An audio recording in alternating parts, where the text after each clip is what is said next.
कवठेमहांकाळमध्ये special service style दरोडा, डॉक्टरच्या घरी बनावट आयकर छापा, कोट्यवधीचा ऐवज लंपास। कवठेमहांकाळ तालुक्यात रविवारी मध्यरात्री घडलेल्या थरारक दरोड्याने संपूर्ण परिसरात खळबळ उडाली आहे।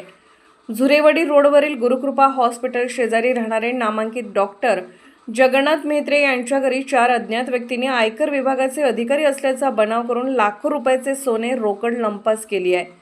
ही घटना रात्री 11:30 ते 12:30 दरम्यान घडली। आरोपीमध्ये 3 पुरुष 1 महिला होती। त्यांनी आयकर छाप्याच्या नावाखाली घरात प्रवेश करून मेहत्रे कुटुंबाला विश्वासात घेतले आणि घराची तपासणी सुरू केली। या बनावट तपासणी दरम्यान त्यांनी घरातील सर्व सोन्याचे दागिने व रोकड उचलून घेतली। काही वेळातच आरोपी घटनास्थळावरून पसार झाले। या दरोड्याने शहरवासियांना प्रसिद्ध हिंदी चित्रपट स्पेशल 26 ची आठवण करून दिली आहे। कारण या प्रकरणात वापरलेली युक्ती अगदी चित्रपटातील कथानकासारखीच होती। डॉक्टर मेहत्रे यांनी घटनेनंतर तात्काळ कवठेमहांकाळ पोलीस ठाण्यात तक्रार दाखल केली। पोलिसांनी तात्काळ घटनास्थळी धाव घेतली। स्थानिक गुन्हे अन्वेषण शाखाही तपासासाठी दाखल झाली असून पोलीस निरीक्षक सतीश शिंदे यांच्या नेतृत्वाखाली तपास सुरू आहे। पोलिसांकडून घरातील व परिसरातील सीसीटीव्ही फुटेज तपासले जात असून साक्षीदारांच्या जबाबाच्या आधारे आरोपींचा माग काढला जात आहे।